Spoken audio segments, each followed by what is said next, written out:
Hai guys, pernah gak sih kalian mau mengungkapkan suatu hal jujur, apa yang kalian rasakan tapi milih diem dan tidak dibicarakan lagi karena takut kehilangan seseorang? Nah, ayo kita bahas kata-kata yang tak terucap itu ya guys.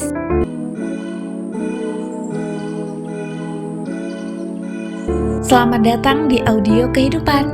Hari ini aku ingin mengajak kamu masuk ke ruang yang mungkin jarang kamu jelajahi, yaitu ruang tempat kata-kata yang tak pernah keluar, tak pernah diucapkan, tapi selalu berasa berada di dada gitu.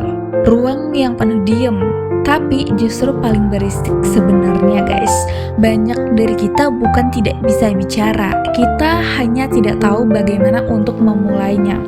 Atau ya guys, kita takut seseorang akan mendengarkan apa yang sebenarnya kita rasakan. Jadi judul kita hari ini adalah inilah perjuanganku melawan kata-kata yang tak bisa terucapkan. Dan berikut triknya, panjang banget ya judul kita hari ini. Ya udah langsung aja kita bahas. Siapkan hati kalian, kuatkan hati kalian bahwa ini tuh nyata guys. Kita akan masuk ke bagian hidup yang sering kita sembunyikan sendiri. Secara sengaja guys, kita sembunyikannya. Ada momen ketika kamu ingin bicara tapi lidahmu seperti dikunci oleh rasa takut. Rasa takut yang luar biasa kamu rasakan. Kamu ingin jujur sebenarnya, tapi rasanya dunia terlalu sempit untuk menampung apa yang ingin kamu keluarkan itu. Ada kata-kata yang tak terucap itu muncul seperti gini guys. Aku kangen kamu. Itu pengungkapan dari hati kita, ya kan? Kemudian aku capek, sebenarnya aku capek dan aku gak mau mengerjakan tugas rumahku yang ini. Lalu ada lagi, aku kecewa sama kamu. Nah, kalimat ini, aku kecewa sama kamu, aku yakin gak semua orang bisa ungkapinnya. Karena apa? Ya udah kita bahas nanti. Kemudian ada kalimat lagi, aku ingin pelukan. Artinya apa? Kita butuh tempat untuk tenang sejenak. Bahwa pelukan itu kayak pelukan aja, gak usah bicara tapi tenang gitu guys. Lalu ada kalimat yang aku ingin kamu tetap di sini. Artinya kita minta waktu seseorang kepada orang, waktu sebentar gitu. Tapi kalimat itu semuanya hanya kamu ulang-ulang dalam kepalamu sampai terasa seperti gema yang sangat menyakitkan. Hanya simpan di dada, hanya simpan di pikiran, hanya simpan di hati gitu. Inilah awal perjuangan untuk menerima bahwa diam juga bisa menjadi tekanan loh guys. Di titik ini, tubuhmu mulai bisa bicara lebih dulu. Tawa yang terdengar terlalu keras, senyum yang terlalu dipaksakan, ya kan? Sering banget kita senyum gitu, kita senyum secara terpaksa kepada orang lain, padahal kita tuh kayak lagi memendam, ingin bicara, tapi kita senyum. Biar apa? Biar tenang, biar gak ribut, biar gak panjang, biar gak debat, ya kan? Lalu ada bahumu yang cepat lelah itu, dan ada dadamu yang terasa saat malam itu kayak berat gitu guys. Dan dibalik semua itu ada kata-kata yang belum pernah menemukan jalan untuk keluar dari pintu itu. Dan menurut kalian kenapa kita bisa sulit untuk mengungkapkannya guys? Ini ada 3 alasan utama kenapa kita bisa menahan kata-kata kita sendiri. Yang pertama ya guys, yang pasti banget ini alasannya adalah takut kehilangan orangnya. Kepada siapapun guys, entahkah keluarga, sahabat, kayak temen aja, kita gak berani ungkapkan apa yang sebenarnya kita rasakan gitu, karena kita takut kehilangan orangnya. Apalagi teman kita tuh baik, adik kita, abang kita, saudara kita tuh baik. Kita takut mengungkapkannya, takut kehilangan, dan takut gak ada orang yang sebaik itu lagi, ya kan? Kadang jujur terasa seperti perjudian loh guys. Kamu takut hubungan berubah, takut renggang, takut menjauh. Kamu takut banget ditinggal dan takut seseorang menjauh secara sengaja setelah kita jujur. Dan alasan yang kedua adalah takut dianggap lemah. Padahal guys, kita manusia biasa, ya kan? Banyak orang tumbuh dengan pola pikir, kamu harus kuat, kamu pasti bisa, kamu strong gitu katanya. Padahal kekuatan justru lahir dari kejujuran terhadap diri kita sendiri. Artinya kalau kejujuran itu hadir dari diri kita, berbicara artinya kita bisa mengungkapkan apa yang kita rasakan kepada orang lain, tapi kita nggak berani ungkapinnya walaupun sebenarnya kita udah pikirkan. Dan alasan ketiga adalah takut tidak didengarkan, dan ini sering banget terjadi, kita diabaikan guys. Tidak ada yang lebih menyakitkan dari berbicara dan merasa tak dianggap. Dan kamu memilih diam sejak awal, kayak kita udah bicara nih basa-basi tapi kayak disepelein, kayak orang itu asik dengan HP-nya, asik dengan bukunya, asik dengan dunianya gitu. Jadi karena kita sudah merasa disepelekan, merasa tidak dianggap, padahal kita sedang curhat, langsung kita kayak stop, gak usah bicara lagi, gak usah lanjut bicara lagi, ya kan? Siapa kamu yang pernah seperti itu? Dari alasan 3 ini, siapa yang pernah merasakannya? Tulis di kolom komentar di bawah ini ya guys, apa yang kamu rasakan saat itu, dan apa reaksi temenmu atau reaksi kamu setelah itu guys. Setelah kita mengetahui alasan-alasan ini, memungkinkan kita untuk melihat bahwa dia bukanlah karakter, dan dia adalah mekanisme untuk bertahan. Diem itu guys, mekanisme kita bertahan untuk sehari-hari. Kemudian ada trik pertama. Trik pertama adalah tuliskan hal yang susah diungkapkan itu. Cara paling aman, cara paling sederhana dan paling kuat adalah tuliskan. Ambil kertas, ambil ponsel, buka notes sekalian. Yang paling biasa enak dicurhatkan adalah dari WA, dari aplikasi WA. Kirim kemana? Kirim ke nomor kita sendiri. Jadi kayak udah tersalurkan emosi itu guys. Yang baca siapa? Ya kita sendiri, ya kan? Lalu tulis saja apa hal yang kamu tahan saat ini. Contohnya kayak, aku takut kamu pergi, atau aku sebenarnya marah soal itu tapi gak bisa ungkapinnya. Atau ya guys, aku ingin lebih dihargai. Kita kayak minta dan berharap gitu guys. Banyak hal yang tidak bisa diucapkan secara nyata, tapi bisa muncul lewat tulisan itu. Kayak saat kita tuangkan gak nyangka, bahkan sampai berlembar-lembar yang bisa kita tulis gitu. Dengan menulis ya guys, kamu memberi ruang bagi emosi kamu untuk keluar tanpa risiko apapun, ya kan? Kalau kamu kirimnya ke dirimu sendiri, ke nomor dirimu sendiri dari WA, aman banget, nggak ada yang baca, ya kamu sendiri yang baca. Dan bisa jadi minggu depan atau bulan depan ketika kita buka chat itu lagi, kita ada dapat semangat baru dari chat itu. Kenapa? Karena kita sudah bisa melalui masa-masa itu guys. Dan ini bukan untuk dikirimkan ke siapapun, ini hanya untuk dirimu sendiri. Jadi gak perlu malu dan gak perlu takut kehilangan, karena kamu punya dirimu sendiri ya guys.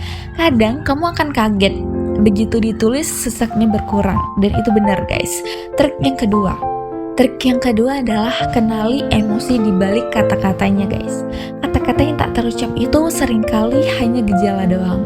Akar masalahnya adalah emosi yang belum kamu pahami, benar-benar gak paham. Tanyakan pada dirimu sendiri dengan jujur guys. Jawab dari hati kamu, apa yang sebenarnya aku rasakan? Apakah ini kecemburuan? Atau ini hanya kesepian? Atau ini tidak dihargai? Atau rasa takut? Atau rasa trauma? Atau terluka gitu? Begitu emosinya jelas, kata-katanya akan lebih mudah keluar guys. Karena ternyata yang berat bukan kalimatnya, yang berat adalah emosi yang mengiringinya. Itu ya guys. Kemudian ada trik yang ketiga. Trik yang ketiga adalah uji kalimatmu dengan skala keberanian guys. Ini tuh latihan sederhana untuk kita ya guys. Buat angka 1 sampai dengan 10. Nilai seberapa menakutkan mengucapkan hal itu. Misalnya guys, kita contohkan. Kalau mengatakan aku butuh bantuan, mungkin skornya 3 gitu. Atau kalau kita mau mengatakan aku kecewa dengan kamu, mungkin skornya 8, lebih tinggi lagi. Mulai dari angka yang paling kecil. Biasakan dirimu bicara hal-hal lebih kecil dulu ya guys. Agar apa? Agar mentalmu siap untuk hal yang lebih besar lagi nanti. Jadi gak kaget gitu loh. Kemudian guys, perjuangkan melawan kata-kata yang tak terucap. Tidak dimulai dari keberanian besar, tapi dari keberanian kecil yang dilakukan secara berulang. Dan trik yang keempat adalah bayangkan respon terbukanya. Ini tuh paradoks tapi membantu banget guys. Bayangkan skenario terburuk. Orang yang kamu ajak bicara marah, atau hanya diem doang, atau kamu dijauhi, atau adanya salah paham gitu. Lalu tanyakan pada dirimu sendiri, kalau itu terjadi ya, apa hidupku akan berakhir? Dan jawabannya hampir selalu tidak kan? Hidupku tidak akan berakhir dan itu nggak akan mempengaruhi rezekiku gitu. Dengan membayangkan yang terburuk, kamu bisa menetralkan ketakutan kecilmu itu.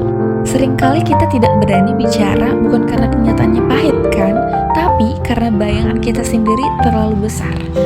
Dan bayangan itu kayak menghantui dalam pikiran kita, padahal itu belum terjadi guys. Trik yang kelima adalah latih cara untuk mengucapkannya tanpa menyalahkan. Setelah kita tulis, kita evaluasi, ya lalu kita latih guys.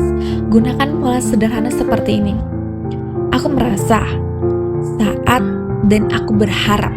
Contohnya ya guys, aku merasa sedih saat pesanku tidak kamu balas. Dan aku berharap kita bisa lebih terbuka soal komunikasi. Jadi kuncinya adalah 3 guys. Aku merasa bla bla bla bla gitu. Saat apa? Ya jujur aja. Dan aku berharap apa yang kamu inginkan gitu guys. Dengan struktur ini, kata-kata berat terdengar lebih ringan kan? Lebih jelas juga tanpa menyerang orang lain dan dirimu sendiri. Ini mengurangi resiko konflik dan meningkatkan peluangmu untuk didengar guys. Terutama lebih jelas gitu loh, lebih terstruktur guys. Dan trik yang keenam adalah sadari bahwa diam tak selalu menyelamatkan. Banyak dari kita menganggap diam sebagai cara aman, tapi diam juga bisa merusak hal-hal yang kita jaga loh. Contohnya aja dari diam kita bisa bikin sakit kepala, overthinking. Kayak karena kita nggak salurkan diam itu ya guys, bisa bikin kita sakit gitu, kayak bisa jadi ke lambung ya kan. Jadi kayak abis kita diem, abis kita mengalah demi orang lain, masa kita sakit? Ya gak mau dong guys, gak mau sama sekali gitu guys. Jadi ya guys, hubungan runtuh bukan hanya karena pertengkaran. Kadang retaknya karena terlalu banyak hal yang tidak pernah kita ucapkan guys. Ketika kamu menyusun keberanian untuk bicara, kamu sedang menyelamatkan dirimu sendiri dan kadang menyelamatkan hubunganmu juga. Jadi yang paling penting adalah diri kita sendiri guys. Dan ini adalah segmen untuk memperjuangkan diriku sendiri. Kita harus perjuangkan diri kita sendiri. Perjuanganku ya diri kita sendiri. Untuk siapa? Ya diri kita sendiri guys. Untuk kamu. Oke guys. Ada masa ketika aku sendiri menahan banyak hal. Ada rasa aku ingin bicara, tapi saat membuka mulut rasanya dunia itu ingin menutup mulutku, jadi aku diem. Dan ketika akhirnya aku belajar mengeluarkan satu kalimat demi satu kalimat, aku sadar guys bahwa yang membuatku sesak bukan karena orang lain tidak mau mendengarkan aku, tidak mau mendengarkan suara aku, tapi karena aku terlalu takut membuka pintu itu guys. Perjuangan ini bukan tentang orang lain, ini tentang memilih untuk tidak lagi menyakiti diri kita sendiri. Ingat ya guys, satu hal, orang yang harus sehat, yang harus bahagia itu adalah diri kamu sendiri. Dan terima kasih sudah mendengarkan dan bertahan sampai akhir mendengarkan, walaupun kadang-kadang pembahasan seperti ini tuh kayak bosen kan. Kenapa bosen? Karena kayak gak ada yang wow. Tapi mungkin itu bagi kamu, tapi bagiku adalah ini kekuatan untuk diriku guys. Dan hari ini telah masuk ke ruangan yang banyak orang hindari, yaitu ruang kata-kata yang tak pernah terucap itu. Mungkin klise, mungkin sedih, mungkin membosankan, tapi kita harus memanage pikiran kita sendiri, diri kita dulu sendiri yang harus kita selamatkan, baru orang lain ya guys. Dan semoga setelah ini kamu lebih berani membuka suara lagi, lebih jujur lagi terhadap dirimu sendiri guys, dan lebih sayang pada hatimu sendiri lagi. Ingat ya guys, dirimu sendiri dan hatimu sendiri. Jika suara ini menemanimu malam ini atau pagi ini, ingat ya guys, gak apa-apa untuk berbicara, gak apa-apa untuk jujur guys, dan gak apa-apa untuk melawan diam itu. Bye bye guys, sampai jumpa di episode audio kehidupan berikutnya. Jaga dirimu baik-baik ya guys, dan aku harap kamu bisa ambil hal positif dari semua video audio kehidupan ini. Bye bye guys.